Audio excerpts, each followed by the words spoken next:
Bienvenue sur Change and Chill, le podcast où l'on parle de changement simplement. Je suis Olivier My et avec mes invités, nous explorons comment le changement peut être une force positive dans nos vies. Des histoires inspirantes avec une touche de légèreté. Dans ce nouvel épisode, j'ai le plaisir d'accueillir Élodie Paméol. Salut Élodie, comment ça va ? Coucou Olivier, ça va super bien. Je suis très contente d'être avec toi.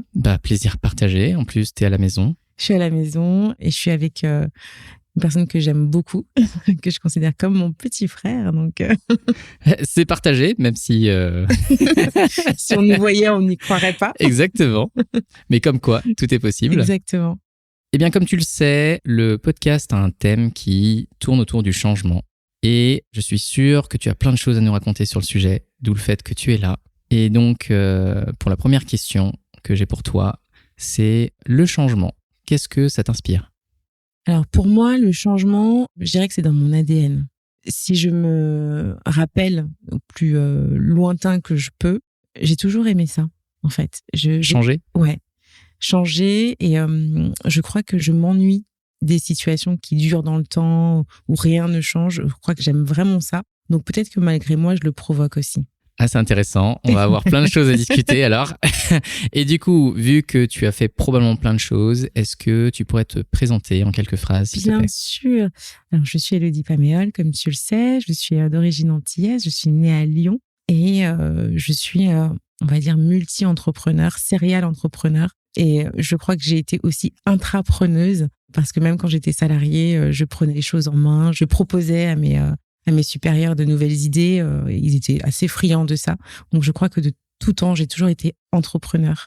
Et je ne peux pas faire autre chose que ça. Mais je trouve intéressant dans ce que tu dis que dans les expériences que tu as eues, justement, l'intrapreneuriat ou l'entrepreneuriat, il y a une volonté de ne pas subir les situations. Exactement. C'est qu'en fait, l'expérience auquel je pense, j'étais consultante en recrutement et j'ai commencé vraiment très, très en bas de l'échelle, on peut dire, en étant juste assistante. Et je me rappelle avoir fini dans une chaire pour la diversité, pour la RSE. On m'a proposé d'être responsable RSE. Donc, en 7-8 ans, j'ai tellement été active auprès des décisionnaires qui se sont dit, on va lui laisser des choses à décider toute seule parce que non seulement je les menais à bien, mais j'aimais ça. Donc, tout en faisant quand même les tâches pour lesquelles j'étais employée. Mais à minima, hein. À minima, c'est ça.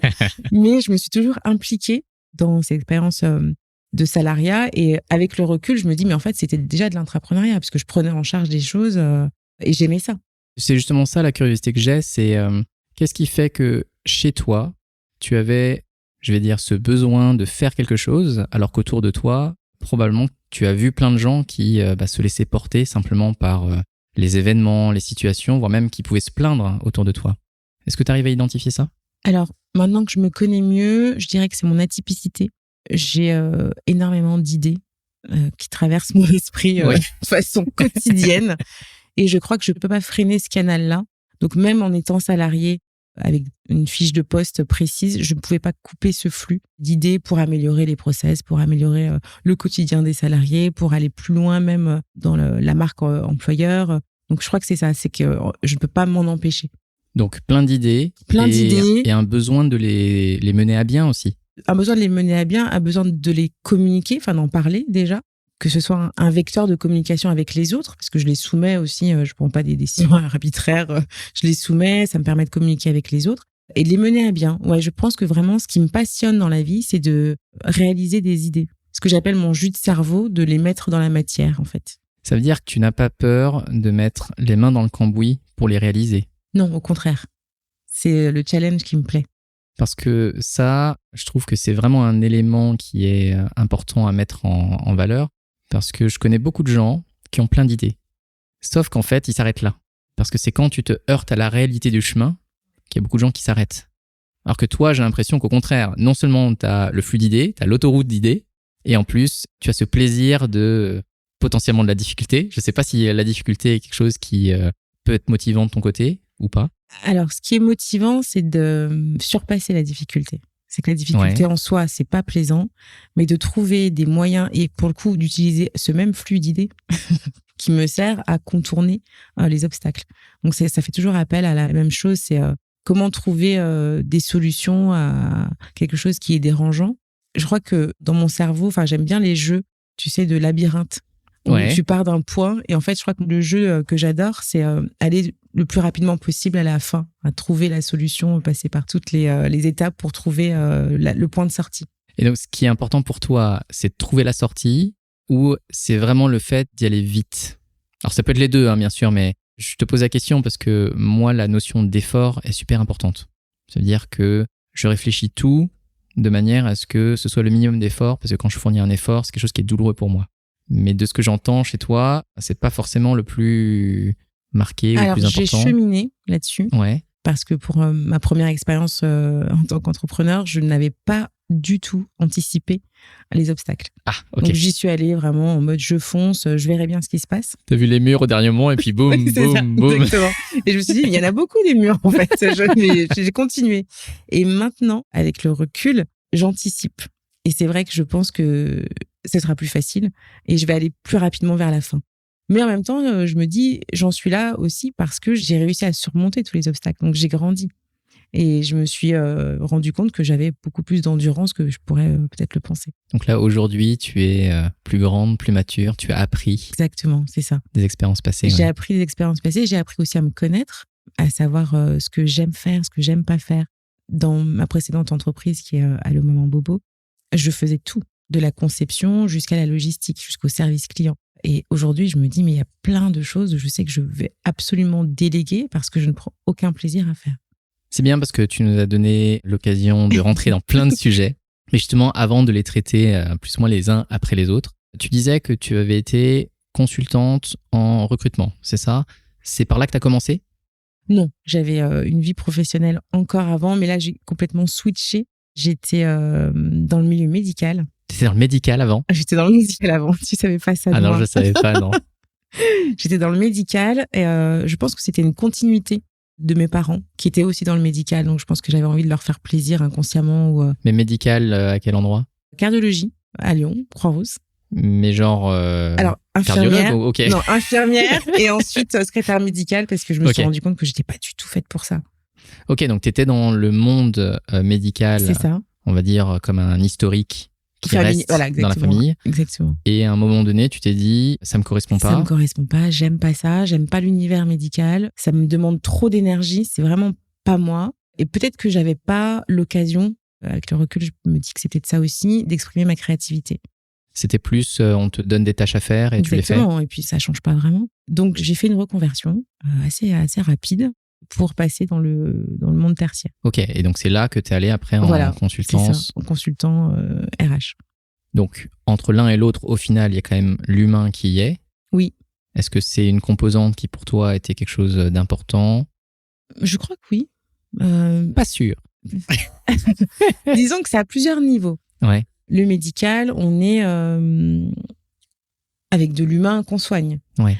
Les RH, on est effectivement dans l'humain, mais bon, j'ai appris avec mon expérience que on traite pas forcément de l'humain dans les RH. On traite des fiches H. Voilà, du H. Des fois, et du R aussi. Et beaucoup de R, exactement. Beaucoup de management, beaucoup de fiches de poste. Donc, j'ai appris aussi sur le tas que ça me correspondait, mais pas sur le long terme. Ensuite, l'entrepreneuriat à Allô Maman Bobo, on est encore dans l'humain. Où là, je fais des coffrets cadeaux pour améliorer un peu leur mindset, mettre un peu de joie dans la vie des gens qui seraient un petit peu pas déprimés, mais qui auraient un petit coup de blues.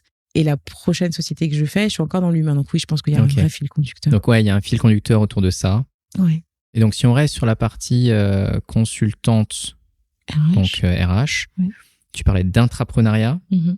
Qu'est-ce que tu as intrapris? C'est bizarre comme terme. Intrapris à l'intérieur. Ça veut dire que tu quittes le monde du médical pour retrouver quelque chose d'autre. Donc déjà, il y a un pas. Ouais. Donc d'ailleurs, je serais curieux de savoir, avant d'aller dans l'autre question, qu'est-ce qui a motivé le mouvement? Parce que aussi, quand tu passes d'un métier qui est plus ou moins ancré dans la famille, pour en sortir, qu'est-ce qui a motivé la décision? Comment ça a été pris aussi? Je pense que c'est assez relatif à la connaissance de soi. Ok. De se dire entre j'ai un boulot et j'ai un boulot qui m'épanouit. Je crois que c'est un cheminement qui a dû être fait dans ce sens-là, où on se lève un matin, on se dit, mais c'est pas ça que j'ai envie de faire. Tu te rappelles à peu près quel âge tu avais à cette période-là? J'avais 25 ans. 25 ans. Ouais. Donc ouais, tu avais quand même quelques années d'expérience dans ce monde-là avant de te dire, voilà, maintenant, fuck, j'ai aussi envie de vivre ma vie. Ouais, c'est ça. C'est que ce milieu-là ne me convient pas. Et je pense que j'ai dû me dire, il y a plein de choses que je veux exprimer, que je ne peux pas exprimer dans ce milieu-là. Donc j'ai switché. Et t'as vraiment switché seul? Ouais. J'ai demandé à ce qu'on appelait à l'époque un CIF à l'hôpital. Un congé individuel de formation.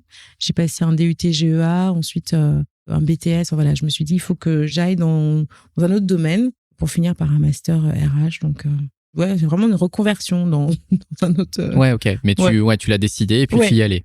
J'ai décidé, j'y suis allée parce que je suis sûrement pas épanouie. Ok. Dans le domaine, en fait. Ouais. C'est marrant parce que il y a vraiment cette vision de le moteur principal, ça a été ton épanouissement personnel. Donc, à partir d'une introspection pas forcément profonde, je sais pas d'ailleurs de l'époque, qui t'a fait dire j'ai l'impression que mes journées ne me permettent pas d'exprimer ma pleine créativité. Ouais. Je vais faire une reconversion. Je m'embêtais vraiment beaucoup. Je m'ennuyais, mais c'était oui, c'est vrai que c'est l'ennui. C'est l'ennui, je pense qu'il y a des gens où je pense que je fais partie de ces gens-là où l'ennui c'est la mort en fait. Tu te dis non mais je vais pas tenir 40 ans comme ça. Donc c'est important de te mettre en mouvement. Donc tu as pas eu peur de te mettre en mouvement et du coup d'une manière ou d'une autre tu as trouvé la dimension RH. Oui. Que je trouvais super intéressante. Ouais, donc qui était une piste. Ouais. Et donc tu arrives, je reviens sur le chemin de tout à l'heure, consultante RH. C'était quoi donc les idées qui ont fait que tu as commencé à entreprendre au sein de la boîte? Est-ce que tu te souviens un peu des choses que tu avais en tête? C'était principalement des idées liées à la RSE. Ok. Que ce soit l'amélioration des conditions des salariés ou des... En fait, on avait un label du Best Workplace. Ouais, ok. Pour lequel on concourait à l'époque. Et il fallait en fait faire que réellement ce soit un endroit où on est heureux de travailler. Donc, on a mis en place des questionnaires pour avoir un peu les avis de chacun. Et puis, dans la RSE, c'était vraiment lié... parce que dans le recrutement, on utilisait beaucoup de papier. Ouais. Et c'était trouver des idées pour comment recycler, comment ne pas discriminer. Forcément, on recevait 500 candidatures par jour. Oui, forcément. Donc, ça veut dire 500 CV par jour, ne pas tout imprimer, ne pas discriminer, même si d'ailleurs, on a entendu quelques faits divers par rapport à ça. Quand un client nous confiait une mission en disant moi, je veux pas une certaine catégorie de personnes, comment ne pas répondre à ces demandes-là, tout en gardant les contrats. Donc, il y avait pas mal de choses qui étaient super intéressantes, des challenges, en fait, des choses à trouver. Et ma direction était vraiment incroyable parce que j'avais un manager qui me dit, mais tu fais ce que tu veux, en fait. Mais c'est vrai que c'est dur, hein, quand tu arrives dans des cas comme ça. Comment rester pro tout en ne répondant pas à des critères qui sont demandés par tes clients, discriminants. C'est les clients, en plus, qui payent. C'est ça, ouais. C'est comment est-ce que tu respectes tes propres valeurs aussi par rapport à des demandes des gens qui payent, quoi. Complètement. Écoute, ce qu'on a trouvé, c'est principalement l'éducation du client, en lui faisant remarquer que lui-même avait une demande discriminante et ou raciste, et que notre éthique ne nous permettait pas de répondre à sa demande. Et souvent, ça déclenchait une prise de conscience de l'autre côté en disant, oui, je viens de me rendre compte que je vais vous demander quelque chose de raciste, même si souvent il le justifiait. Voilà, en disant que ça n'avait pas forcément fité, puis pas forcément raciste, il y avait aussi discriminant. Par exemple, pas de femme de plus de 35 ans sans enfant, parce qu'elle va nous claquer un arrêt. Enfin, l'habituel. Voilà. C'est ça, elle va nous mettre des congés maternité, donc ce genre de choses. Et c'était intéressant, parce que c'était dans les années 2010, donc effectivement, on commençait à peine à parler de ce type de sujet, et on était vraiment à l'orée de ça. Et j'ai adoré participer à faire en sorte que l'entreprise dans laquelle j'étais n'était pas discriminante, et c'était vraiment passionnant. Donc RSE, tout ce qui est inclusion, diversité. C'est ça. Est-ce qu'il y avait d'autres sujets qui ont été importants pour toi dans cette expérience-là? Non, c'était juste ça. Et puis la cohésion d'équipe, ça c'était quelque chose qui était assez naturel parce qu'on avait vraiment une superbe équipe à Lyon, parce que c'était une entreprise internationale, donc il y avait des bureaux dans toute la France. Et oui, je pense que moi et les autres, on était assez moteurs de faire une mini-famille un peu lyonnaise. C'était une petite boîte? À Lyon? Ouais. On était une quinzaine. Ok, parce que du coup, c'est boîte internationale, donc tu veux dire qu'après... Voilà, il y a des bureaux dans toute la France et chaque bureau contient entre 15 et 20 personnes. Mais du coup, tout ce que tu faisais, toi, c'était à une échelle locale? Ah non, nationale. Ah ok, tu faisais une échelle nationale. Oui, ça remontait, puisqu'on était un peu les bons élèves. Ah ok, en plus. En plus. Et donc, tu commences à avoir cette expérience intrapreneur à cet endroit-là. Mon cerveau adore. Ton cerveau adore. Tu te dis, enfin. Ça a l'air d'être cool. Ouais. Et qu'est-ce qui fait la prochaine étape? Est-ce que tu restes dans le domaine et que tu vas dans une autre boîte, par exemple, ou est-ce que tu te lances directement dans l'entrepreneuriat? Alors, il s'est passé un événement qui était assez intéressant. C'est que j'ai voulu continuer mes études parallèlement à ça. Donc, c'est à ce moment-là où je passe mon master. Toujours en intra, alors, je crois que c'était pas des CIF, mais l'équivalent. Donc là, je dis, c'est le moment pour moi de continuer mes études. Et je propose en fait à mon entreprise à ce moment-là de faire mon mémoire sur un sujet interne. Et là, ils me disent, OK, pas de problème, tu pourras le faire. Et arrivé au moment où je suis censée faire ce stage de fin de cycle, donc 6 mois, donc c'était tellement pratique de dire tu fais ton stage dans ton entreprise. Là, du coup, mon sujet de stage a posé problème. Un problème d'éthique. Ils se sont dit, tu peux pas être à la fois salarié et avoir accès à des dossiers privés, RH, très personnels. Il y a vraiment un problème d'éthique, donc on peut pas le faire avec toi. Ouais, mais je veux dire, dès le départ, ils le savaient, non? Non, parce que j'avais pas choisi mon sujet. Encore. Ah, ok. T'avais le projet, voilà, c'est ça? C'était mais le projet. C'était pas... Et d'ailleurs, c'était une condition aussi pour qu'ils acceptent, en disant, on te permet de faire ça si du coup, la valeur ajoutée, c'est que tu étudies pendant 6 mois un sujet intéressant. Le sujet que j'avais choisi n'était pas plaisant pour eux. Enfin, en tout cas, n'était pas éthiquement parlant possible. Ok. Donc, cet événement-là a fait que je me suis dit, soit je ne valide pas mon master, j'ai pas de stage, ouais. soit je démissionne. Et tu vas le faire ailleurs. Et je vais le faire ailleurs. Et c'est un peu ça qui a déclenché mon départ de cette société, puisque j'ai fait un stage ailleurs. Ouais. Donc, en gardant l'intégrité de ce que je voulais, mon sujet, qui est accepté par une autre entreprise. Et est-ce que tu peux nous dire ce que c'était que le sujet ou pas? Je voulais travailler principalement sur le turnover en entreprise. Ok. Et comment se crée une situation de burn-out, en fait. Ok, c'est super intéressant. Puisque il y avait eu quelques cas de burn-out dans l'entreprise dont j'avais eu vent. Donc, je voulais aller vers ces gens-là et étudier avec eux pendant quelques mois ce qui avait déclenché ça. C'est un vrai sujet, hein? Oui, complètement. Puisque mon but, a été de travailler dans la prévention des risques psychosociaux en entreprise. Ok. C'était le but de mon master, je continuais encore mon chemin. Initialement, en tout cas. C'est ça. Et c'est vrai que ça a été le déclencheur pour la suite, au final. Donc, j'ai travaillé pendant 6 mois avec cette entreprise sur la prévention des risques psychosociaux.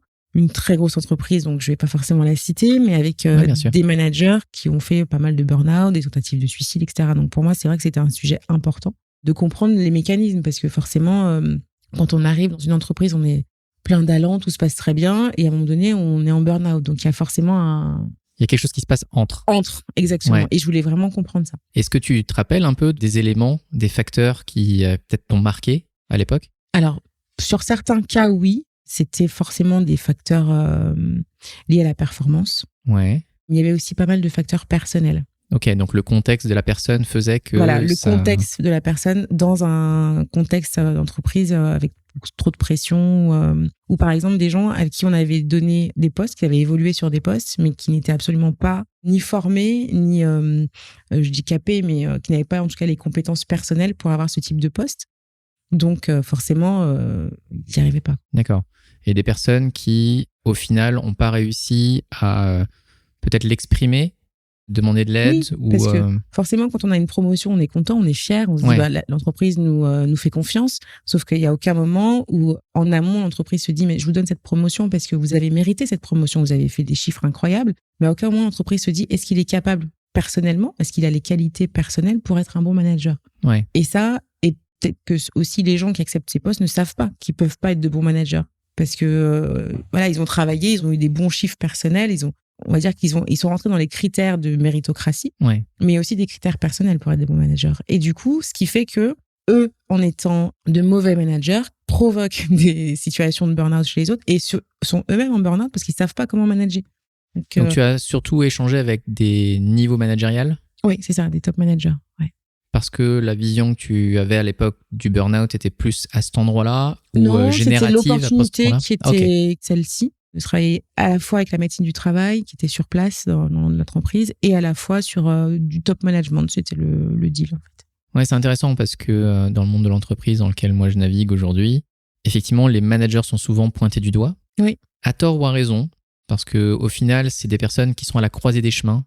Donc il y a une charge mentale qui est énorme parce que non seulement elles doivent réussir à gérer ce qui est en dessous d'elles, et honnêtement, il y a plein de gens qui râlent et qui se plaignent, donc il faut gérer les personnes qui sont en dessous. Il faut gérer les personnes qui sont à côté de nous, donc les autres managers qui sont justement à côté, Oui. qui ont des objectifs et auxquels il faut réussir à répondre. Et puis ensuite, il y a ceux qui sont au-dessus.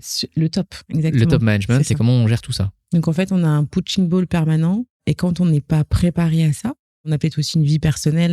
Il y avait aussi, je ne l'ai pas forcément cité, mais des facteurs personnels, des gens qui étaient en plein divorce ou qui avaient des choses dans leur vie qui faisaient que ça faisait un trop plein. Ouais, c'est ça.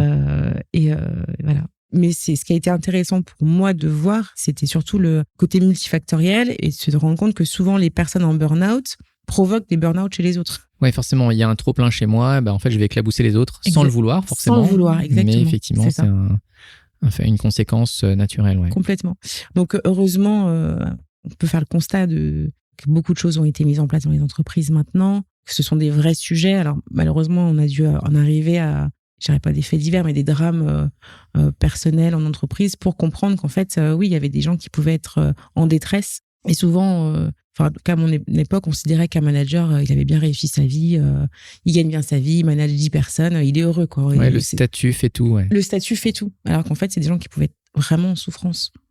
Et ne pas le dire, parce que justement, la honte de se dire, déjà que je suis à ce poste-là, on m'a confié ça, je peux pas en plus aller voir ma direction et dire, en fait, je souffre. Ouais, c'est assez dur comme situation. Oui. Il y a la vision, il y a l'image, il y a ce que la société renvoie et puis il y a vraiment tout le système d'entreprise qui tourne autour. Hein. C'est ça. Donc les langues se sont vraiment déliées à cette époque-là. Donc là, on est à peu près, en 2012-2013. Si la chronologie est bonne. Et à 10 ans près, c'est pas grave. Et donc, je fais ce master au CELSA à Paris et je commence à travailler donc, vu que j'ai pas d'emploi puisque j'ai fait ce stage de 6 mois et après c'est fini. Voilà, c'est fini puisque j'ai dû démissionner de mon entreprise. Donc, mais je veux dire, t'étais allé ailleurs, tu as fait ce stage, voilà, mais je suis t'es pas diplômée, resté. mais je suis pas restée. Ok. Voilà, ils voulaient que je reste, mais ils avaient pas le budget et j'aurais bien voulu rester. Et donc là, je travaille avec quelqu'un sur Paris qui était un sociologue brillant justement qui travaillait dans la prévention des risques psychosociaux. Et donc là, je me dis, ma nouvelle vie commence. Donc on fait des audits dans les hôpitaux parce qu'on était sur pas mal de sujets, dont les risques psychosociaux sur les assistantes dans les hôpitaux. Ok. Ouais, c'était un sujet tu aussi. Tu retouches du doigt un je petit peu. Retouche un peu. Je repasse de l'autre côté en me disant, bon, allez, les filles, vous avez l'air de pas aller bien. Voilà, donc on a pas mal de missions comme ça, sauf qu'en fait, ça dure 1 an et je déteste la vie parisienne. Ah ok, parce que là, tu as déménagé à Paris. Disons que j'y suis en part-time et je reste plus longtemps sur Paris parce que forcément, quand on a des missions. Et les missions que tu as, c'est quoi? C'est des missions en free déjà? Et non, parce que avec le sociologue, alors, j'étais pas salariée, oui, c'était on dirait en freelance, mais on allait s'associer en fait. On allait mener à bien les missions à tous les deux. Ok, donc d'accord. Lui, il avait son cabinet, j'étais à côté, on commençait à se partager les missions, à travailler ensemble, et il y avait une proposition d'association sur le long terme. Ok, et donc tu commences à avoir entre guillemets des missions où tu peux aller sur le terrain, faire quelque chose qui te tient à cœur quand même, de ce que j'entends. Complètement. Mais Paris, quoi. Mais Paris, et là, je me dis, on a un problème. Paris, je t'aime. Pas trop. Pas trop. Je me dis, en fait, le plan était parfait, tu vois. Au final, je me rends compte après coup que c'était pas si mal que je me fasse pas virer, mais qu'en tout cas que ça se termine pas. Finalement, je le rencontre. Et puis, je me dis, non, je supporte pas. Donc, je rentre très régulièrement à Lyon. Et donc là, je me dis, non, je vais pas rester sur Paris. Je vais revenir à Lyon et je vais forcément trouver un emploi dans la prévention des risques psychosociaux. Et c'est là où je me rends compte que le marché lyonnais est moins mature que le parisien. Donc, sur ce sujet-là? Sur ce sujet-là. Donc, ces sujets-là sont traités par soit des DRH ou soit des cabinets externes. Il n'y a pas de poste. Il n'y a pas d'intermédiaire. Il n'y a pas d'intermédiaire. Ah ouais. Donc, soit on est DRH depuis 5, 6, 7 ans et on se dit, maintenant, il y a un nouveau sujet, il faut intégrer ça. Ou soit on travaille pour des cabinets externes qui font que de la mission courte. Du coup, il n'y a pas de suivi. Donc, moi, je me dis, si je travaille dans une entreprise, j'ai envie de suivre les gens sur 1 an, 2 ans, 3 ans, voir l'évolution. Donc, j'envoie beaucoup de CV. Il se passe quand même 3, 4, 5, 6 mois. Bon, je fais des petites missions d'intérim en attendant, mais je me dis, mon plan était pas si parfait que ça parce que j'ai un super diplôme, mais je peux pas travailler dans ce domaine-là. Et là, du coup, je me fais prendre encore une fois par ma créativité. J'ai une idée un soir. Tu te rappelles de l'endroit, de la situation? Ouais. Tu pourrais nous en dire un peu plus? Je crois que c'était un dimanche soir. J'étais seule chez moi. Et c'était un peu la semaine du spleen, tu vois, où tu te dis, j'avais dû envoyer beaucoup de CV. Donc, tu sens que le dimanche soir seul chez toi. Ouais. Tu te dis alors qu'est-ce qui va se passer demain? Tout le monde va aller bosser. Moi, je vais être encore en train de chercher les annonces, etc. Et là, je sens que je commence à tomber malade. Tu vois, je me dis mince. Et là, je me dis non mais je suis au bout du rouleau. Tu vois, c'est vraiment le truc. Je te dis mais ça peut pas être pire. Ouais, t'arrives vraiment au bord du ravin, quoi. Au bord du ravin. Tu dis t'as pas de boulot. Bon, ouais. Et là, je vais sur Internet et je me dis bon là, ce qui me ferait plaisir, ce serait, mais vraiment, je me suis dit ça, l'équivalent du Deliveroo ou du Uber Eats, mais pour la psyché. Ouais. Tu vois, pour le réconfort. J'avais envie de trouver un truc où dans les 2 heures, je me faisais livrer un peu de bonheur. Un peu de bonheur, c'est ça. Donc je sais pas pourquoi j'ai commencé à regarder Deliveroo, Box, réconfort, et j'ai pas trouvé. Et ce soir-là, j'ai commencé à rédiger ce qu'allait être à la Maman Bobo. En me disant mais qu'est-ce qu'il me faudrait, donc j'ai fait vraiment une petite boîte en me disant un petit livre réconfortant, une petite balle anti-stress, du chocolat, un truc un peu drôle, quelque chose peut-être prendre soin de ma peau. Enfin voilà, je me suis dit il me faudrait un mix de tout ça pour que je puisse prendre soin de moi l'espace de 10 minutes et sortir un peu de la spirale où tu te dis mais il y a rien qui va, quoi. Ça veut dire que tu réussis à avoir des idées seule et ensuite à les matérialiser seule. Je dis ça parce que je connais plein de gens et moi j'en fais partie. Des fois quand j'ai des idées, parce que j'en ai pas tout le temps, mais en plus j'ai souvent besoin, tu vois, d'en parler à d'autres pour les faire maturer. Mais de ce que j'entends, toi, tu étais seul dans ton trou. Ouais, exactement. Et dans ton trou, tu as eu un petit peu une lumière. Et j'ai suivi le tunnel en me disant, ah, mais tiens, je vais rédiger, je vais écrire, ça s'appellerait comme ça, et il y aurait ça dedans. Et j'ai pris des photos sur le net et j'ai fait comme un mood board du truc, mais tout en étant déprimée, malade. Oui, la meuf, elle se crée un petit tunnel d'espoir. Donc ça démarre comme ça. Ça démarre comme ça, exactement comme ça. Et donc, tu as l'idée qui arrive un dimanche soir comme ça. Tu arrives à la conceptualiser et à la rendre finalement un peu plus concrète parce que tu dis quand même, j'aimerais bien avoir ça. C'est une box parce que déjà, le service en lui-même existait sous un certain angle. Mais tu t'es dit, bah voilà, moi, je veux le rebrandrer à ma manière. Tu avais le nom ou pas en tête? Je crois que c'est venu pas longtemps après parce que j'ai un cerveau en arborescence. Donc, ce soir-là, vraiment, je pense que j'étais inspirée. Je me suis dit, pourquoi pas appeler ça Allô Maman Bobo? J'ai pensé à Alain Souchon en me disant, quand il a sorti sa chanson, il avait 40 ans et plus. Donc, ça veut dire que même à cet âge-là, on appelle sa maman quand on a besoin de réconfort. Ah, il y a des histoires derrière. Et ouais, c'est ça. Et je me suis dit, moi, j'ai pas envie d'appeler ma maman parce que je suis censée être mature et etc. Donc, dans ce cas-là, quand on veut pas appeler sa maman, on va sur Allô Maman Bobo. Tu vois, tout un truc. Mais j'ai suivi le fil. Hein, ouais, il y a une histoire, il y a un peu de poésie derrière. Ouais. D'accord. Et donc, comment est-ce que tu es passé de la décision, de l'idée à l'action? Parce qu'on peut tous avoir ce moment de génie au fond du puits. C'est ça. Mais après, comment est-ce que tu mets ça en mouvement? Eh bien, j'ai continué un peu mes missions d'intérêt, mes recherches en parallèle. Mais tu vois, ce qui était intéressant, et je l'ai vraiment senti limite physiquement, cette idée ne m'a pas lâchée. C'est pas moi qui ai pas lâché l'idée, c'est l'idée qui m'a pas lâchée. C'est qu'en fait, même quand je faisais ma vie en me disant, c'était une idée, mais on va pas forcément monter ça. Il y avait toujours une autre idée derrière ou qui enrichissait ou qui nourrissait ce truc.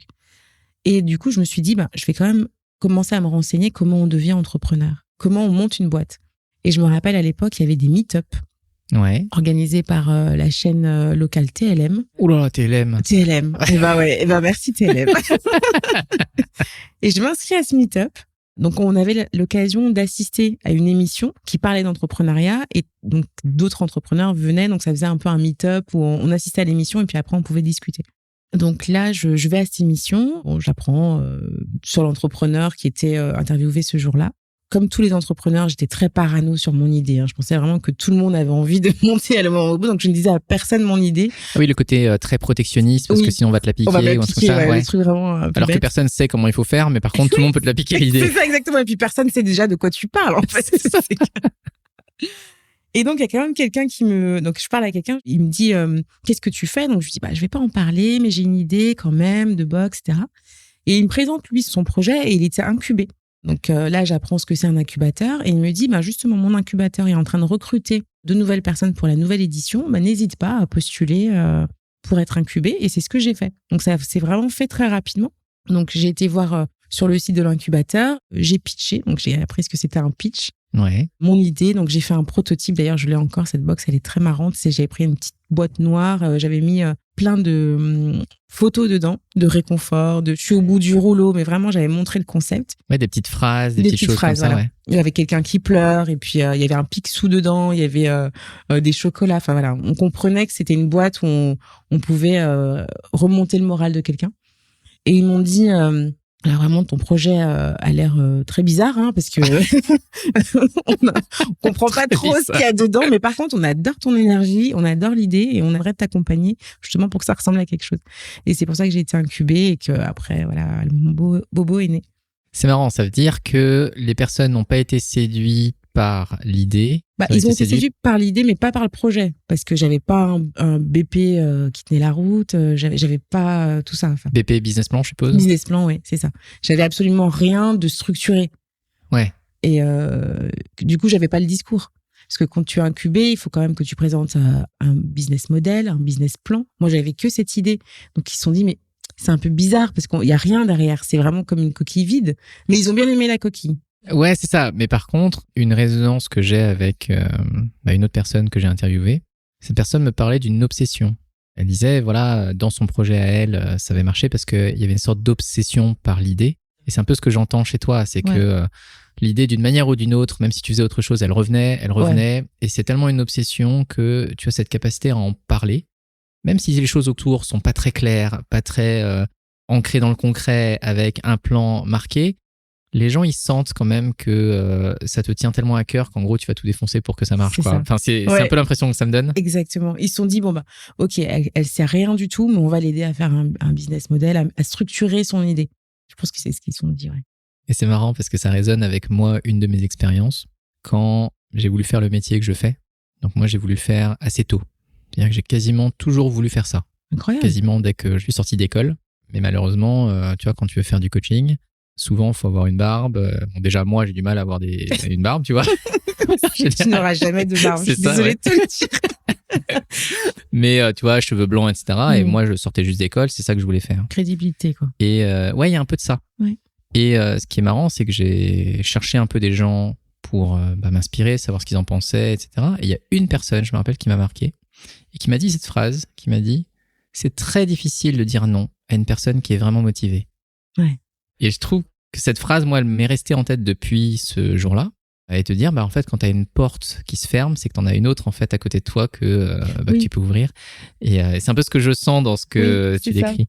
Et d'ailleurs, cette semaine, j'ai regardé une interview d'une Américaine qui disait « I hit no for breakfast ». Et je me suis dit, c'est un peu ça, les entrepreneurs, ils se mangent des noms au petit-déj. Ils disent, c'est un nom, c'est pas grave, en fait. C'est un de plus. C'est un de plus, voilà, c'est ça. Il n'y a pas à le prendre pour soi. C'est sur le chemin qu'on a, il y a un contexte, il n'y a pas à se le prendre comme étant, voilà, je suis une mauvaise personne, mon idée n'est pas bonne, c'est pas le moment, c'est pas la bonne personne du coup avec qui je vais travailler. C'est pas la bonne personne. Et il y en a plein qui doivent se mordre les doigts, avoir dit non à des grands projets qui ont très bien marché, des films, des choses comme ça. On en voit plein d'ailleurs, des gens qui disent que je regrette de ne pas avoir mis de l'argent sur Blablacar, j'y croyais pas, ou c'est ça, Uber Eats, oui. Et donc toi, incubé, donc, Lyon. C'est ça, à Lyon, ouais. Et donc il se passe quoi dans cet incubateur-là ? Parce que, donc moi j'entends plein de trucs, mais je sais pas trop ce qui s'y passe. Mais est-ce que pour toi, cet incubateur-là, c'est vraiment ce qui t'a aidé à propulser la boîte, à structurer, à finalement donner vie à cette idée, ouais. L'incubateur m'a déjà permis de comprendre tous les sigles. Ouais. BP, BM, BP, c'est ça. Exactement. En fait, ça m'a permis d'entrer dans un nouveau monde, mais vraiment, le monde de l'entrepreneuriat, le monde du business owner, quoi, le monde de la création d'entreprise. Et c'était pas longtemps, c'était que 4 mois, mais malgré tout, j'ai beaucoup appris, en fait, dans quel univers je rentrais.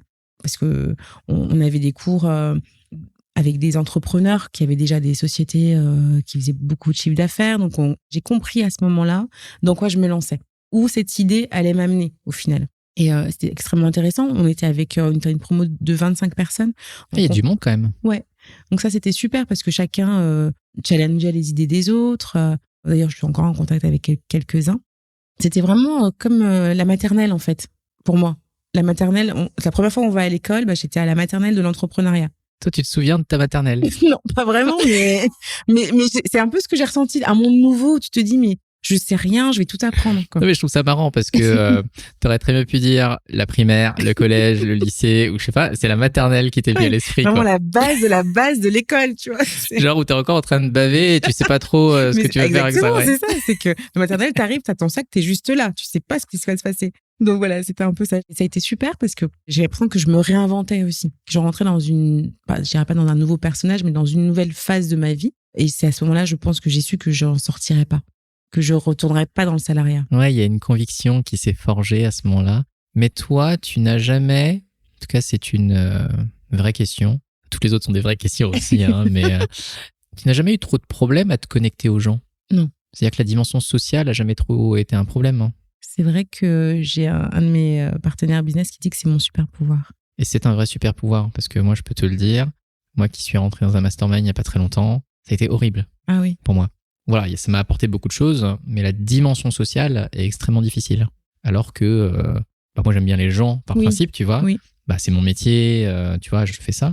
Mais le fait de se connecter aux gens, le petit moment avant est très difficile. Et c'est encore plus dur quand tu vois des gens qui ont de très grandes facilités à le faire et à créer finalement une sorte de potentialité de la relation. Oui. Tu vois, derrière tout ça. Oui. Et je me dis juste que tu rentres dans un monde qui est nouveau, un peu comme la rentrée des classes. C'est ça. Mais toi, la rentrée des classes, tu devais être tout excité, dire « Oh, il y a plein de trucs, il y a plein de nouveaux gens et tout. » Alors que moi, la rentrée des classes, c'est le gros stress parce que je sais pas avec qui je vais tomber, est-ce que je vais me faire un pote ou pas, tu vois. Oui. Donc, il y a une sorte d'incertitude qui est différente. Mais du coup, effectivement, ça veut dire que tu as quand même cet élément-là qui fait que tu peux y aller pleinement dès le départ. Oui, tu veux dire une aptitude personnelle qui m'a aidée. Ouais, c'est ça. Et c'est pour ça que j'appuie sur le fait que je pense vraiment que c'est un super pouvoir. Oui.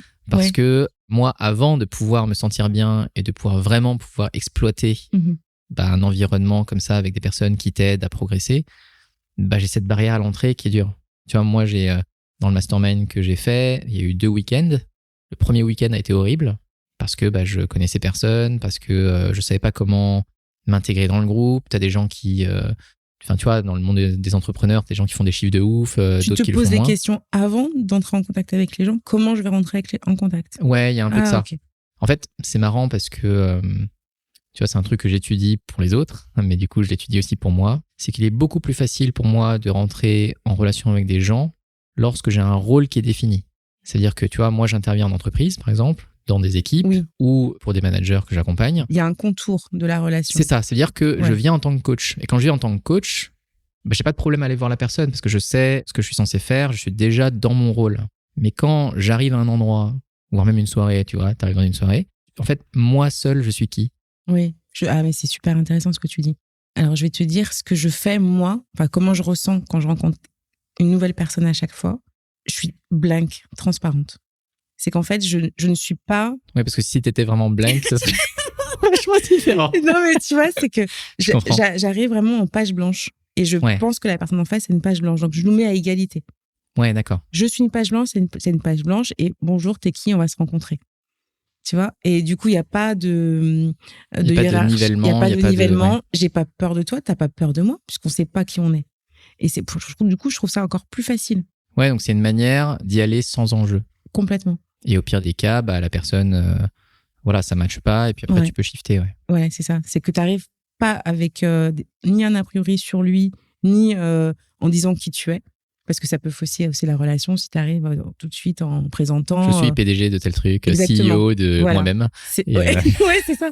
Les gens, ça peut impressionner. Ils peuvent se dire, moi, j'ai rien à te dire. Alors qu'en fait, j'essaie au maximum de m'effacer de l'équation. On arrive vraiment comme 2 personnes lambda qui se rencontreront et qui ont des choses à construire ensemble, en fait. En tout cas, c'est une approche, voilà. Oui.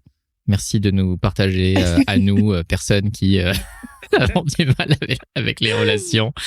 Mais je trouve que c'est un vrai sujet. Et de plus en plus, je discute avec des gens. Cet inconfort de la relation. Je le présente souvent comme ça parce que c'est des gens, je pense, comme moi, qui ont cette envie de se connecter à d'autres personnes et qui ont cette forte appréhension qui font qu'il y a plein de choses qui ne se font pas. Oui. Et en tout cas, dans ton cas, effectivement, c'est une barrière qui n'a pas été là et tant mieux. Je pense que ça va m'aider dans la suite aussi de comme dit Flavien, mon acolyte. Je pense que c'est mon super pouvoir parce que du coup, comme j'attends rien de l'autre et je ne suis personne pour lui, on est vraiment sur le même pied d'égalité. Et c'est pour ça que je suis pas impressionnée, même par les gens que je vais voir. où je sais que c'est pour le coup des gens qui peuvent être extrêmement importants, que ce soit pour pitcher, une levée de fonds, etc. J'arrive à les rendre transparents aussi. Ouais, donc tu peux être pleinement toi sans forcément que ça transparaisse sur toi ou autre chose, quoi. Mais je pense que c'est relatif à mes croyances personnelles. C'est que je suis assez convaincue que quel que soit ton niveau de vie, quel que soit ce que tu fais, toi et moi, on est semblables. Et j'aurais beau rencontrer Bill Gates, je serais pas impressionnée par lui. Parce que lui, on respire le même air, il a rien de plus que la plupart des gens ou que moi. Mais c'est vraiment très présomptueux de dire ça, mais dans mon mindset, c'est vraiment quelque chose de très, justement, d'humilité. Mais c'est important, hein. Je discutais avec une autre personne, du coup, j'ai interviewé aussi, où on parlait des personnes, tu vois, qui sont mises en lumière, typiquement les influenceurs ou même un Bill Gates qui arrive là. Et on se disait, qu'est-ce qui nous amène à pouvoir aller parler avec ces personnes-là? Je disais, moi, ce qui m'aide à faire le mouvement, je dis pas que je suis à l'aise pour le faire, comme je te l'expliquais, mais des fois, je le fais quand même. Mais la chose que je me dis dans ma tête lorsque je vais les voir, c'est, ouais, mais cette personne, elle va aux toilettes aussi. Bah ouais. Il y a un truc qui est très sympa aussi, c'est de les imaginer tout nus. Il y a quelqu'un qui m'a dit ça il y a pas très longtemps. Dans un incubateur, il m'a dit, moi, je les imagine tout nus. Et je me suis dit, ah bon, d'accord. Je me dirais peut-être pas ça, mais ça m'a beaucoup fait rire. Mais par contre, la métaphore est belle. Ça veut dire que tu peux les imaginer tout nus au sens, tu vois, juste en tant qu'être humain, sans leur apparat qui est Exactement. autour. Et c'est marrant, hein, tout ce qu'on essaie de faire pour simplement réussir à équilibrer une relation que tu fais naturellement et que je trouve super. Donc, c'est bon, super. Et donc mais tu rentres dans un nouveau monde. Ouais. Donc je comprends mieux maintenant ce qui fait que tu y vas sans trop d'appréhension. Parce que, encore une fois, tu sais pas à quoi t'attendre, mais t'as pas peur de rencontrer des gens. Donc en fait, il y a déjà une dimension où tu y vas. Et dans le monde de l'entrepreneuriat, mais en fait, c'est vrai de partout. Je crois que j'ai pas peur de l'échec aussi. Ah, donc du coup, il y a encore un autre sujet, ce qui est déjà extraordinaire. Ouais. Hein, parce que du coup, même si je me dis, je vais dans cet incubateur et qu'à la fin, je me rends compte que j'y arrive pas, alors forcément, je dirais pas que je serais pas triste, mais je prendrais pas ça comme un échec personnel. Ouais, mais c'est justement d'autant plus beau dans une culture qui a beaucoup de mal avec l'échec. Je suis pas dans cette culture française. Mais justement, je trouve que c'est aussi un gros avantage. C'est-à-dire que quand tu vois, depuis que on est gamin à l'école, t'as fait quand même l'école en France. Ouais, oui. Tu vois, il y a une dimension où quand t'as pas une bonne note, c'est pas bien. Oui. Tu te fais taper dessus, moralement, je veux dire. Oui. Mais il y a une dimension où échouer est pas quelque chose en fait qu'on t'apprend non plus. C'est-à-dire que quand tu échoues, c'est mal. Quand tu échoues, c'est mal, et souvent, quand tu échoues, ça affecte ta personne. Alors, il y a quelque chose que je différencie beaucoup, c'est le être et faire. Et tu peux faire quelque chose, pas de mal, mais rater quelque chose et toujours être quelqu'un d'incroyable. Sauf qu'en fait, il y a en France ce rapport entre être et faire. Ce que tu fais devient ce que tu es. Il y a une association et moi, qui se fait direct. Je refuse ça. Je refuse. Et c'est pour ça que je dis que non seulement j'y suis allée en n'attendant rien, en étant impressionnée par les gens, mais en me disant même si ils réussissent tous et moi je réussis pas, bah je me dirais c'est pas grave en fait, je serais quand même quelqu'un d'exceptionnel. Non mais c'est vrai. Mais je crois que c'est très anglo-saxon de penser comme ça. Mais du coup toi ça a toujours été le cas, ou est-ce que tu t'es reformaté d'une manière ou d'une autre à un moment donné de ta vie? Non, je crois que ça a toujours été le cas. D'accord. Et dans ta famille aussi, du coup, c'est quelque chose qui navigue dans la manière dont vous interagissez, ou c'est vraiment spécifique à toi? Il n'y a pas eu beaucoup de challenge dans ma famille. Ils ont quand même tous un parcours très pas très salariat, tu vois. Ouais, donc plutôt safe. Plutôt safe. Donc, je pense pas qu'ils aient eu beaucoup d'échecs ou qu'ils soient confrontés, en tout cas, à essayer quelque chose et à pas savoir où ça va nous mener. Mais non, je crois que je suis vraiment comme ça. Et du coup, c'est quelque chose que je sais aussi mon rapport aux autres. C'est aussi comme ça que je vis mon rapport aux gens. C'est que j'attends pas grand-chose d'eux, au final. Ou en tout cas, même s'ils font des choses qui sont pas plaisantes, mon seuil de tolérance va être quand même assez élevé pour que je coupe une relation, par exemple. Parce que je considère, encore une fois, que l'être et le faire sont différents. Ouais, donc tu arrives vraiment à séparer les deux, qui est un vrai exercice de style, hein, aujourd'hui, dans la culture dans laquelle on navigue. Hein. Donc c'est déjà super d'avoir aussi ça. Que de belles choses, en tout cas. Mais je crois que c'est aussi, je pense que c'est un truc philosophique. En fait, je ne vais pas forcément mettre de mots dessus, mais de prendre les gens comme ils sont, quoi, sans leur coller une étiquette.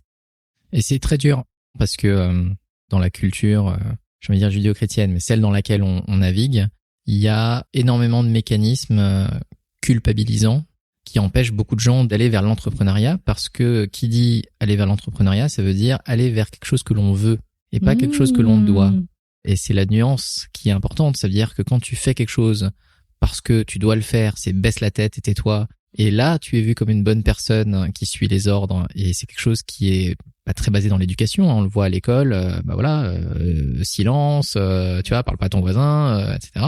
Bon, je dis pas qu'il faut parler à son voisin, mais j'ai eu beaucoup de problèmes à l'école. C'est tous les bulletins bavard trop. Alors que de l'autre côté, quand tu fais quelque chose que tu veux, bien sûr, sans péter la gueule aux gens qui sont autour de toi, etc., bah, tu es en train d'exprimer ta pleine identité. Mais avec les challenges, les dangers qui viennent avec, et le risque d'être mis de côté parce que toi, tu fais ce que tu veux, alors que nous, on fait ce qu'on doit, et c'est ça que tu devrais faire. C'est vrai. C'est s'autoriser, en fait. Exactement. Et à s'absoudre du regard des autres. Tout à fait. Et chacun, je pense, a son histoire, mais c'est vrai que ça absout du regard des autres. C'est le challenge d'une vie, je pense. Bah en fait, on est quand même des animaux sociaux, comme on le dit. Exactement, c'est ça. Et la société marche parce qu'il y a d'autres gens aussi autour. Hein. Complètement. Donc même dans le cercle familial dans lequel on a été élevé, si le regard, le jugement a été très prégnant, et en même temps, bon, c'est vrai que soit on se crée par opposition en disant j'ai été très jugé, donc moi je serai pas jugeant, ou je serai aussi jugeant. Enfin voilà, on peut jamais déterminer quelle sera la personnalité ou la réaction d'après. Mais c'est vrai que je pense que l'univers dans lequel on a été élevé peut déterminer peut-être notre capacité à s'absoudre du regard de l'autre. Et justement, l'entourage. Ouais. Tout ça, c'est un vrai sujet.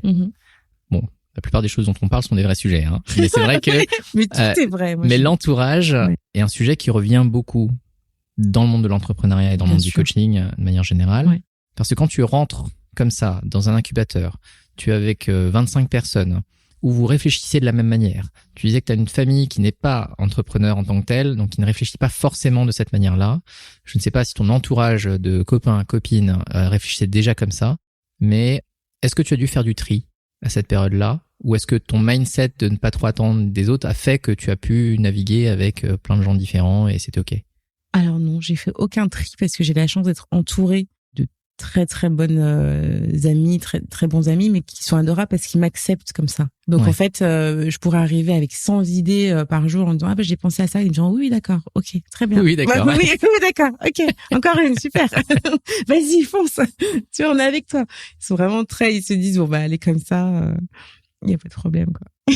Non, c'est cool parce que c'est vrai qu'il y a beaucoup d'histoires d'entrepreneurs qui font le tri dans leur entourage, mais souvent parce que leur entourage est limitant. Oui. Tu vois, c'est que des fois, il y a des personnes qui ont besoin de boost, d'avoir des gens qui les comprennent pour justement aller plus loin. Mais c'est parce qu'ils ont besoin de quelqu'un, tu vois. Il y a juste un truc que mon père m'a dit qui m'a fait beaucoup sourire. Il m'a dit, tu vas te lancer. Bon, moi, je connais des gens où ça s'est très mal passé, entrepreneuriat. Tu préférais pas être une haute fonctionnaire à la poste ou ce genre de choses? Et une haute fonctionnaire à la poste, c'était ça le goal, tu vois. Et je me suis dit, mais bon, il est mignon, mais c'était un peu un truc de protection en se disant, bon, elle va partir dans quelque chose de fou, quoi. Je serais bien qu'elle ait quelque chose de très fixe, le fonctionnariat, tu vois. C'est marrant, hein, les modèles qui viennent aussi des générations d'avant. Exactement. Pour eux, que je sois safe, ça aurait été d'être fonctionnaire. Ouais. Alors que je suppose que tu te sens safe en faisant ce que tu fais. Surtout que je l'étais quand je travaillais à l'hôpital. C'est vrai, en plus. Ouais. Donc c'est pour ça qu'il me disait ça. Et pour lui, qu'avait complètement cuté la sécurité pour aller vers un monde inconnu d'entrepreneuriat, parce que j'aurais pu rester fonctionnaire. Trop marrant. Trop marrant. Ouais, il s'est dit qu'est-ce qu'elle fait? Et puis voilà. Bon, ça m'a fait sourire parce que ça n'avait pas beaucoup d'importance. J'ai pris ça comme quelque chose de très mignon parce que c'était protecteur. C'est affectueux. C'est affectueux, exactement. C'était affectueux de se dire elle part vers l'inconnu. Et donc, incubateur, tu apprends ce que c'est que de monter une boîte. C'est ça. Mais après, il y a la réalité de cette société, c'est-à-dire qu'il faut que tu apprennes à faire du packaging, il faut que tu apprennes de la logistique. Ouais. Et donc, tu apprends tout ça à l'incubateur? En fait, non, pas du tout. C'est vraiment 4 mois, tu vois, où tu apprends à être... Est-ce que la différence entre une SAS et une auto-entreprise, je te disais, donc, tous les leviers marketing, à faire des personas, à faire... Voilà. Ensuite, on te lâche au bout de 4 mois. Et c'est à toi de faire tes premiers pas. Donc là, je suis passée en primaire. Félicitations. Merci. Tu apprends à lire. Et exactement, là, j'ai commencé à lire. Et beaucoup sur Google et YouTube. Tu vois, quelque part, tu cherches l'information. Ça veut dire que tu as encore besoin de chercher de l'information après les 4 mois? Complètement. J'ai besoin de chercher de l'information pour savoir comment faire un site internet, parce qu'il y a 25 entreprises qui sont incubées, mais c'est pas du cas par cas. Enfin, c'est pas, on a des sessions plénières, mais c'est à toi de rapporter ce qu'on te dit à ton propre business model, donc finalement, tu as quand même un travail à faire après. On te mâche pas le travail, mais déjà tu as quelques notions, ce qui est très bien. Mieux que rien. Mieux que rien, exactement. Surtout quand tu viens du salariat, que tu sais pas ce que c'est un persona, par exemple. Ouais. Tu vois, t'as quelqu'un qui a fait 15 ans de marketing, qui vient te donner un cours de 5 heures, t'es content. Tu vois, c'est toujours ça de prix. C'est toujours ça de prix. Ouais. Voilà. Après, tu fais ton propre persona, tu vas toi-même créer ta ligne éditoriale, etc. Mais au moins, t'as des notions de ce qu'il faudrait faire. Et vous avez pas de coaching un peu personnalisé, tu vois, genre 1 heure ou 2 sur 4 mois avec des gens? C'est vraiment des plénières où ils vous amènent des choses et après, après, t'avais des travaux de groupe où on pouvait challenger les projets de chacun avec quand même un prof qui regardait un peu les résultats, mais c'était je pense vraiment. Donc c'est plus, au final c'est un peu plus old school avec un peu magistral, avec une personne qui vient à chaque fois, qui au demeurant peut être très inspirante. Exactement. Pour ça. Mais après c'est débrouille-toi quoi. Si t'es motivé, tu vas transposer ce qu'on vient de te dire à ton propre business et tu vas continuer à chercher de l'information. Et c'est vrai que c'est ce que j'ai fait pendant 1 an après. Donc trouver de bons prestataires, des produits, faire des démarches pour obtenir un prêt, pour acheter les premiers produits, trouver un designer pour créer un logo, enfin voilà, toutes ces choses-là qui prennent du temps. Et c'est là où c'est intéressant parce que là c'est le voyage qui commence. Ouais. Et quand on a l'idée, alors l'idée elle est bien jolie, mais elle nous dit pas tout le chemin. C'est ça, la réalité est souvent un peu différente. Voilà. Et en fait, c'est de se rendre compte que c'est un apprentissage. On apprend à être entrepreneur. On apprend à chercher l'information, on apprend à s'entourer des bonnes personnes. Et donc, je lance le site internet que je fais moi-même grâce à aussi un entourage que je me fais à ce moment-là qui m'apprend des choses. Et l'aventure commence. Donc ça, c'était super. Et donc, c'est un changement apprenant au sens où tu dois aller chercher l'information, la consolider toi-même, Exactement. la mettre en œuvre. C'est ça. Te tromper aussi, puisque tu n'as pas forcément toujours les bonnes infos. Tu te rappelles d'erreurs de début que tu as faites? Complètement. Alors, c'était vraiment par rapport à ma DA au marketing. J'avais encore une fois 1000 idées. Il n'y avait pas de cohérence entre le packaging, le logo, le Allô Maman Bobo. Par exemple, ça s'appelle Allô Maman Bobo, mais j'avais adoré une photo de Marilyn Monroe avec une bulle. Ouais. Et j'avais pris ça en égérie. Sauf que Marilyn Monroe, elle a jamais été maman. Il y avait un petit décalage. Mais parce que j'avais trouvé ça joli, je me disais ça ferait un peu fancy, alors que j'étais sur un truc de réconfort. Donc voilà, ce qui était intéressant là-dessus, c'est que cette image est restée pendant 1 an. Ensuite, j'ai eu des stagiaires, j'ai eu des personnes qui ont travaillé là-dessus, et on a refondé le tout. Et je me dis, se tromper, c'est ça aussi. C'est de lancer une marque et de se dire, finalement, ça marche pas, on revient en arrière, on change. Les premiers packaging étaient vraiment très moches, même si j'adore la personne qui me les avait fait, mais il avait vraiment suivi mon cahier des charges. Et finalement, je me suis dit, faut faire plus simple. Donc voilà. Et c'était super de se dire, vaut mieux commencer comme ça que faire se lancer dans une très grosse marque au départ avec beaucoup d'ambition et de se dire on change en cours de route. Moi, du coup, je me suis dit, je vais quand même faire vraiment être dans une petite niche. Comme ça, je vais pouvoir évoluer et avancer sans forcément avoir le regard de la sphère entrepreneuriale, quoi. Ouais, en même temps, en faisant ça, tout ce que tu expérimentes, si ça marche pas, ça te coûte moins cher. Exactement. Et au pire, si ça marche, tu vas juste amplifier cette chose-là. C'est ça. Et donc, du coup, quand j'ai trouvé ce qui marchait vraiment, du coup, comme tu dis, j'ai amplifié. Où là, j'ai commencé à communiquer, à faire beaucoup de communication sur faire de la publicité parce que j'avais trouvé mon credo et le bon discours. Et justement, dans l'histoire de cette boîte-là que tu as montée, combien il y aurait de parties pour toi, si tu devais raconter l'histoire? 2 parties, c'est-à-dire... Au sance des étapes, tu as des phases V1, où tu sens la que... V2... Ouais, un peu ça. C'est-à-dire qu'au début, tu avais le petit bébé qui se cherche, qui fait des petites erreurs de DA, etc. Ensuite, tu me dis, il y a un truc qui a marché et boum, tu as accéléré. Il y a 4 parties. Il y a encore 2 autres parties derrière. Ouais, ok. Ouais. Donc là, la deuxième partie de ce que tu dis, c'est qu'il y a quelque chose qui a marché. Tu t'es dit, je vais l'accélérer. Et donc, c'est là où je commence maintenant à communiquer plus largement et à être présente. Et à en être fier aussi, à être fier de ta marque, de commencer à plus en parler, parce que tant que c'était encore pas top, j'en parlais pas beaucoup. Il y a le Covid, qui est une forte étape. Ouais. Parce que là, c'est encore une fois une agilité incroyable. Donc, j'étais encore incubée, parce que l'incubateur, c'est à vie, en fait. Mais l'incubation, c'était 4 mois, et en fait, l'incubateur m'avait proposé des locaux. Ah, c'est cool, voilà, ça. donc ça, c'est super. Donc, c'était des locaux pendant 2-3 ans. Donc t'es plus incubé, mais t'es quand même dans l'incubateur, enfin dans le bassin. Si tu as besoin de parler à quelqu'un, malgré tout, tu peux. Et ils proposent un local de 9 mètres carrés, je me rappelle. J'avais mis tous mes produits. Et le jour du confinement, enfin un petit peu avant, ils nous disent on va fermer. Donc j'avais plus accès à mes produits. Ah. Et t'as un site qui tourne avec des commandes. Et là, je me rappelle encore une super influence, mon compagnon qui me dit j'ai l'intuition que ce sera pas que 2 semaines. Parce que je me suis dit bon, je vais fermer le site pendant 2 semaines, ça va, ça se tient. Ouais. Voilà. Et il me dit j'ai l'intuition que c'est pas que 2 semaines. On prend tous tes produits, on emmène tout à la maison. Un emménagement. Exactement. Donc là, je vide 9 mètres carrés de produits que j'emmène dans un appartement assez grand, mais au 4e étage sans ascenseur. Bien évidemment, ce serait pas marrant sinon. Mais tu vois, c'est là où je me dis c'est génial parce que moi, je suis complètement un peu fofolle. Et là, c'était venu de lui. Il m'a dit, je pense pas que ce sera que 2 semaines. Et ça a duré 3 mois. Je crois, le confinement. Oui, ça a duré en tout cas un certain temps. C'est sûr. Voilà. Et donc, du coup, ce confinement, comme tu sais, les gens avaient beaucoup de temps. Donc, beaucoup de gens ont découvert mon site internet et mes stories qui étaient très drôles et très réconfortantes à ce moment-là, puisque j'avais créé la box quarantaine. Ah. Mais oui, j'avais mes produits à la maison. Je me suis dit, qu'est-ce que je vais en faire? J'avais vraiment de quoi faire une box quarantaine. Donc, t'avais un petit chocolat, t'avais un petit livre pour essayer de garder les rails au niveau psychologique. Tu vois, c'était le petit livre, je crois, pour se relaxer en toutes circonstances. J'avais des mandalas, j'avais plein de petites choses comme ça. Et j'ai créé une box, en fait, avec 4-5 produits. Et voilà, ça a explosé. Donc là, vraiment, le Covid a été une période où justement, non seulement tu as exprimé pleinement ta créativité, et en plus, tu as pu apporter un peu de bonheur aux gens qui étaient enfermés chez eux. Et vraiment, pour moi, c'était une période que j'adore et j'ai de très bons souvenirs parce que je permets aux gens d'écrire des petits mots en faisant les box. Et là, j'étais pleine d'émotions chaque jour parce que je voyais passer des petits mots.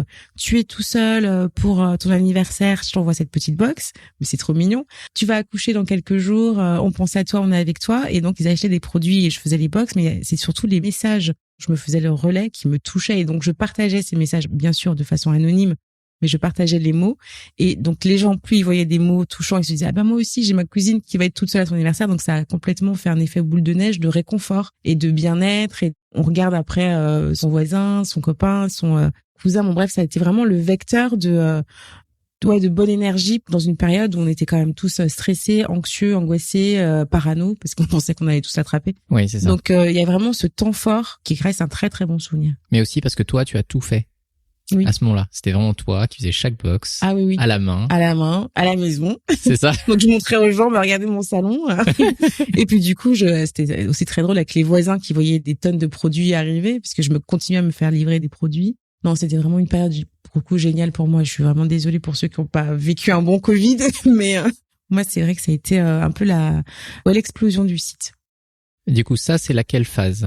Qui avait 3. phase 1, 2, ça c'est la phase 3. Donc il y a en fait une accélération contextuelle. C'est ça, contextuelle, exactement. Ouais. Donc là ça prend beaucoup plus d'ampleur quand tu as 40, 50 commandes par jour. Tu dois aller à la poste en remplissant ta voiture, tu vois, c'était vraiment extraordinaire. J'espère que la poste à laquelle tu es allé, ils étaient efficaces parce que oui, ils étaient efficaces. Ouais. Parce que si tu devais livrer tous ces trucs-là un peu à la main chaque fois, oui, c'est non. Là, c'était aussi l'ambiance entre les gens communiquaient beaucoup et c'est vrai que je me faisais une joie de repartager ce que je recevais, que ce soit en DM ou parce que je sentais l'émulation. Donc tu étais déjà sur les réseaux à ce moment-là. Ah oui. Au-delà du site internet. Oui, j'avais déjà à peu près 6-7 000 followers sur Instagram, aussi sur voilà.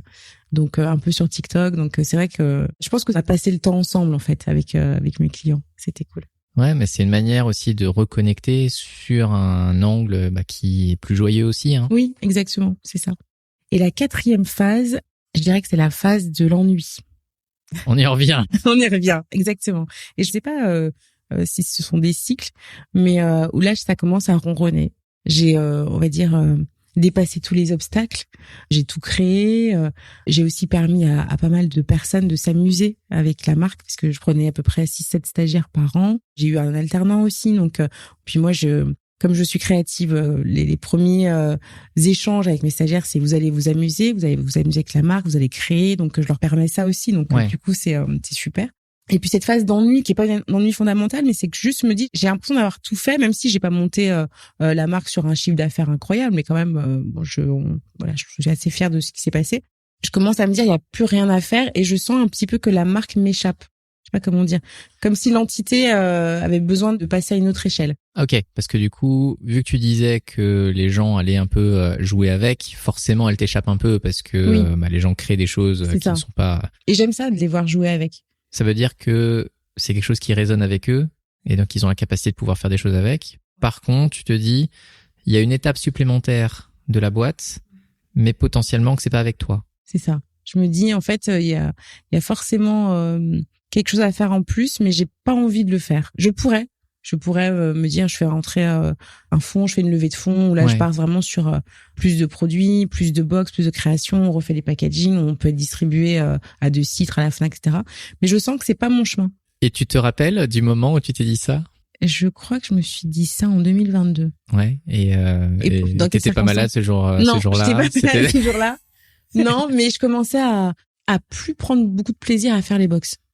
Tu vois, quand t'as un entrepreneur qui dit, j'ai des commandes, tu vois? C'est que c'est mal barré. C'est qu'en fait, la plupart des gens sont hyper contents. Ils disent, c'est génial. Je suis en train de vendre des choses. C'est cool, je suis en train de vendre comment. Et moi, je me dis, bon, je suis très reconnaissante, et j'adore, les clients et il y a énormément de clients récurrents, mais je sens que ça commence à m'épuiser, tu vois, intellectuel. Enfin, j'avais un peu l'impression de retourner dans le salariat. Il y a une dimension répétitive. Exactement. Au final, ça faisait combien de temps? De 2019 à 2022. Ouais, donc c'est ça. Hein.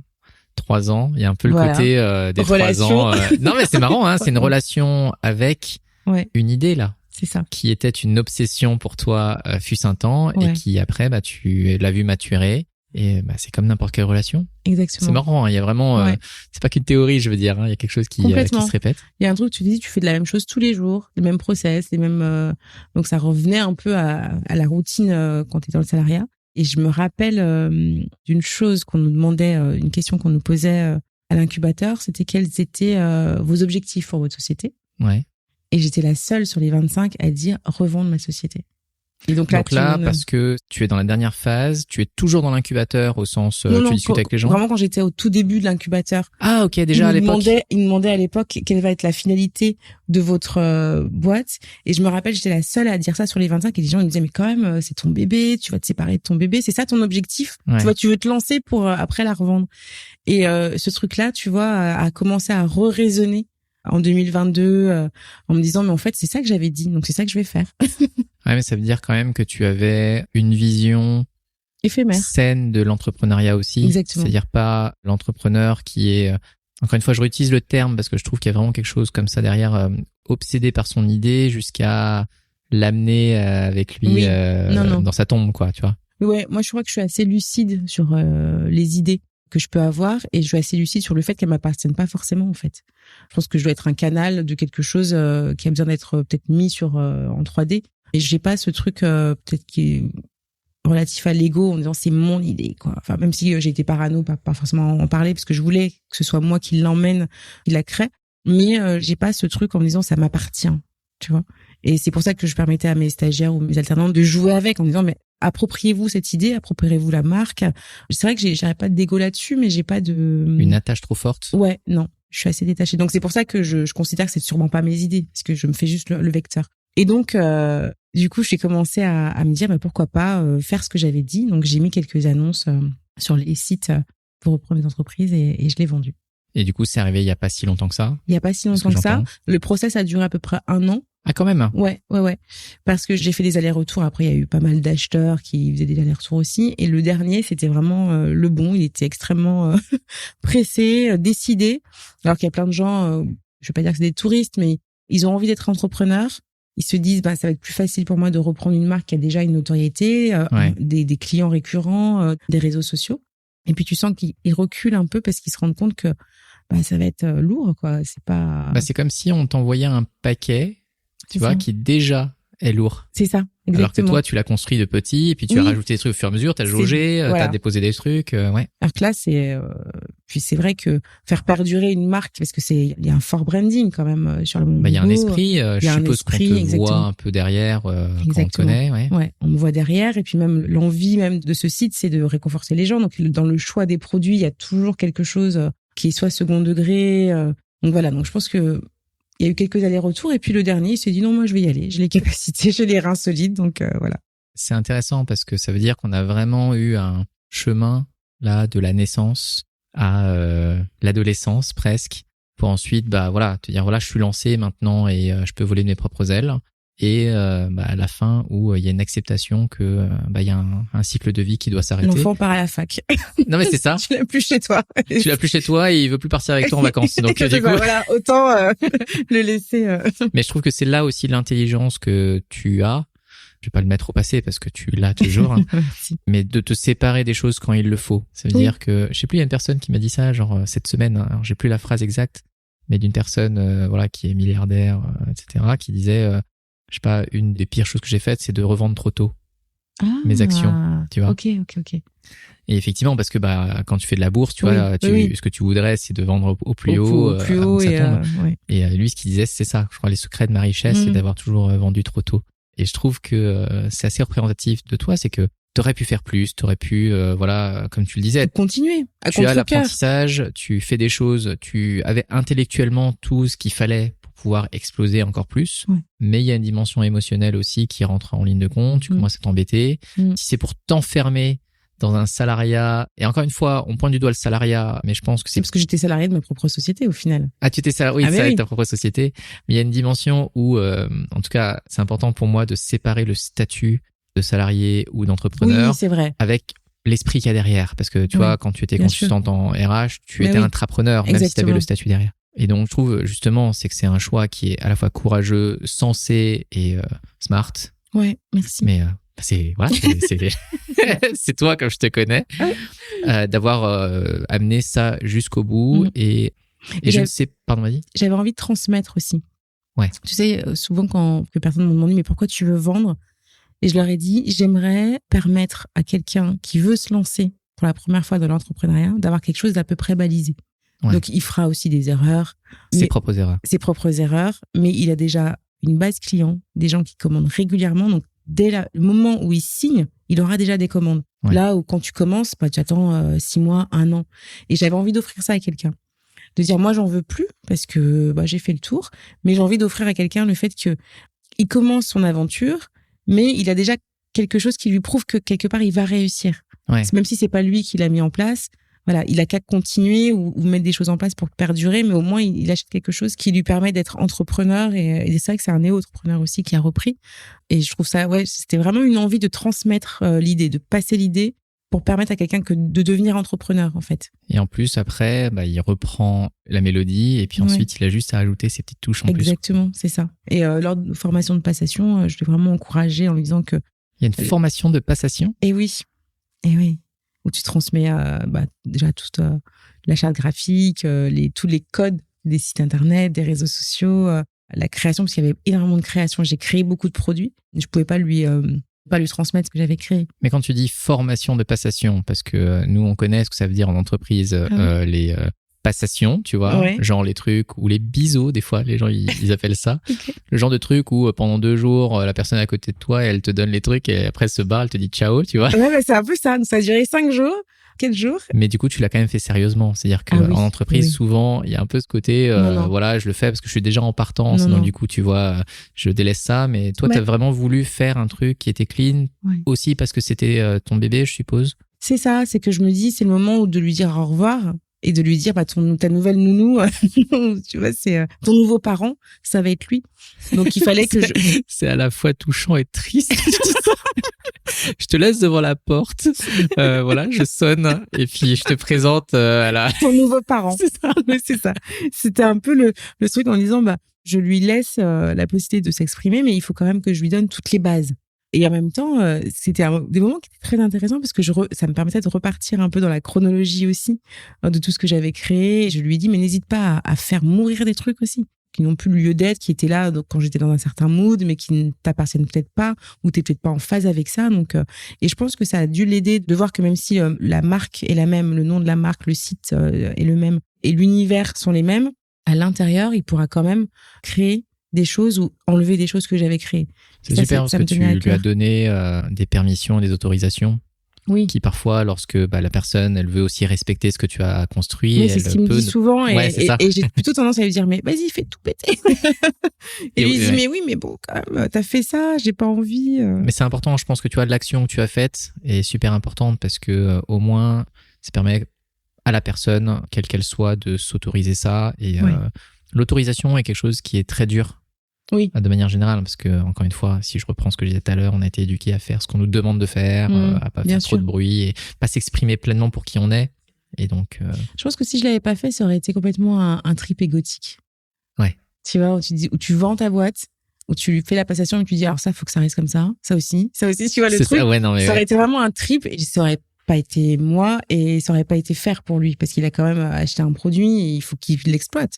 Donc, le fait d'avoir ouvert le champ, je me suis dit, là, je suis en phase avec moi-même, je fais quelque chose de bien, vraiment. Parce que il y a vraiment des gens, voilà, je connais des gens qui sont tellement attachés à leur marque, à ce qu'ils créent, et ça en devient, moi, je dis, j'ai encore la notion que je pense que je suis un vecteur d'idées. Donc, je peux pas me les approprier à 100% en disant, il faut absolument que ça reste comme j'ai fait.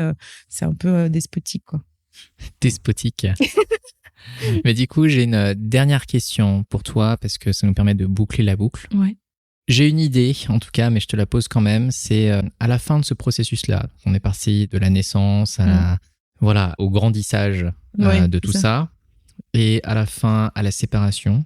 Et donc, forcément, l'action que j'ai en tête, c'est est-ce que là, aujourd'hui, tu considères avoir fait le deuil de cette histoire qui vient d'être terminée, ou est-ce que tu y es encore?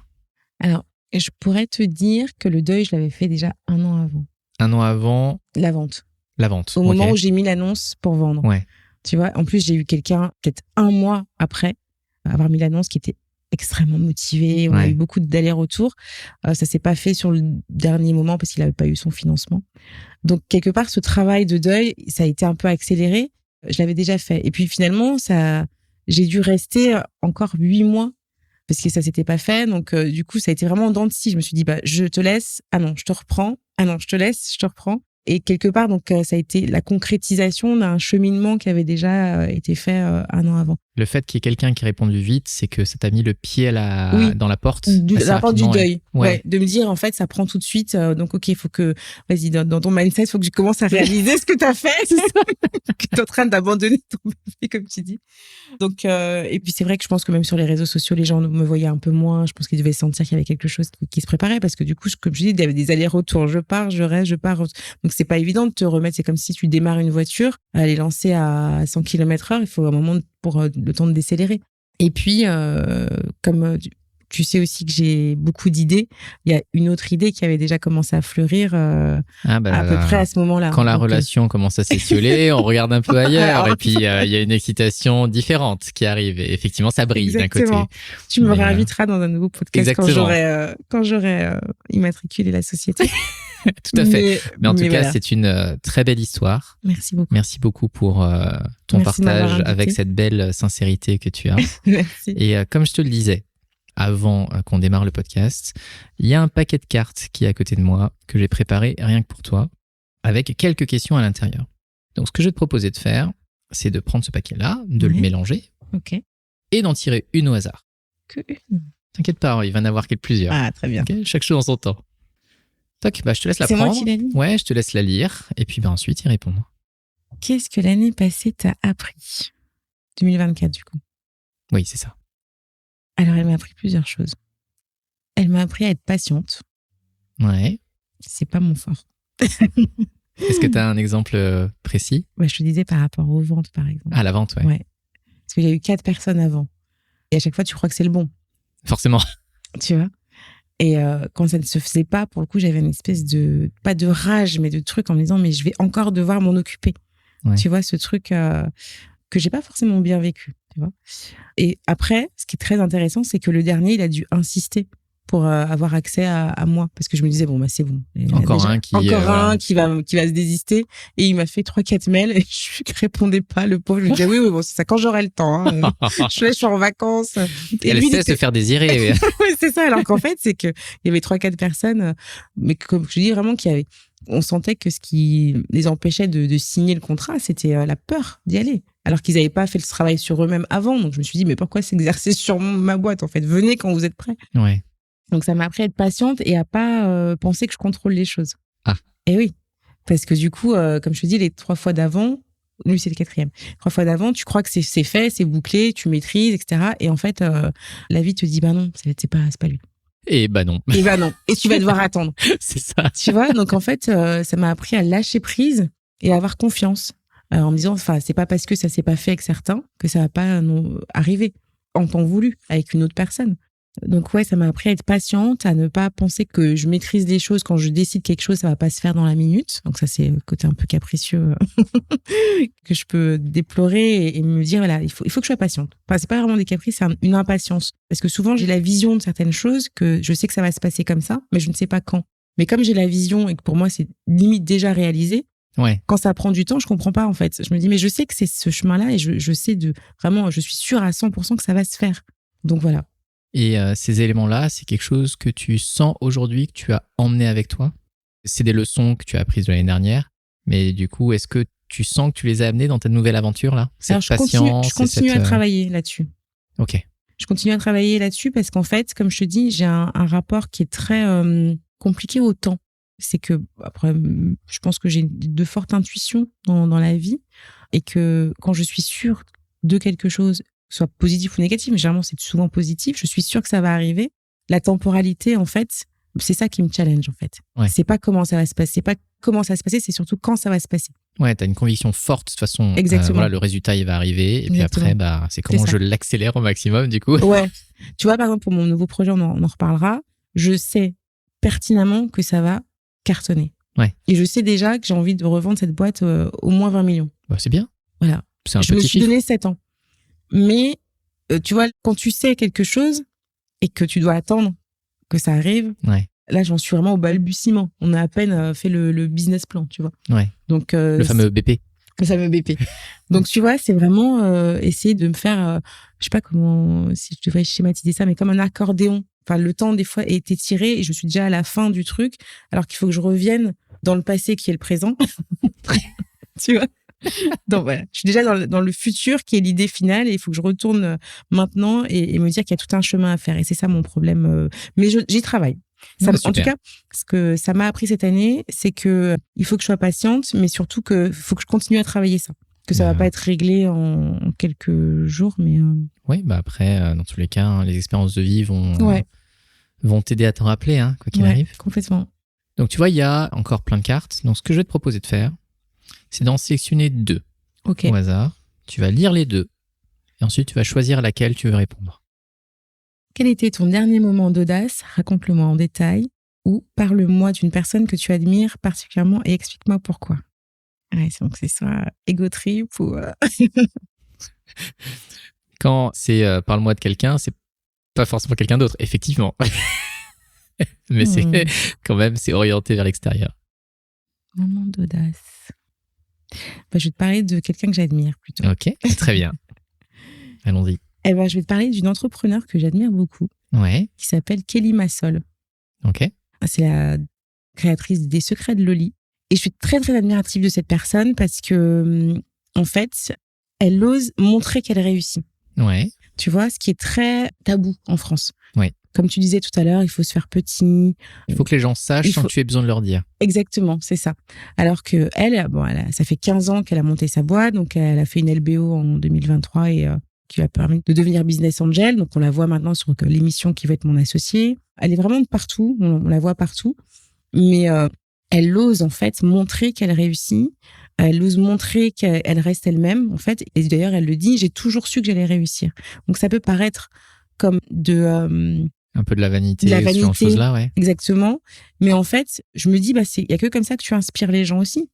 Parce que si t'as quelqu'un 15-17 ans qui se dit j'ai envie de réussir, il va se dire en fait, oui, je sais aussi que je peux réussir, je vais réussir. Et le fait d'avoir confiance en soi, c'est pas forcément de la vanité ou c'est pas un manque d'humilité. C'est vrai qu'il y a un paradoxe entre justement la culture qui est de ne pas dire ce que tu fais de bien parce que sinon, voilà, tu vas être mal vu parce que soi-disant c'est de la vantardise.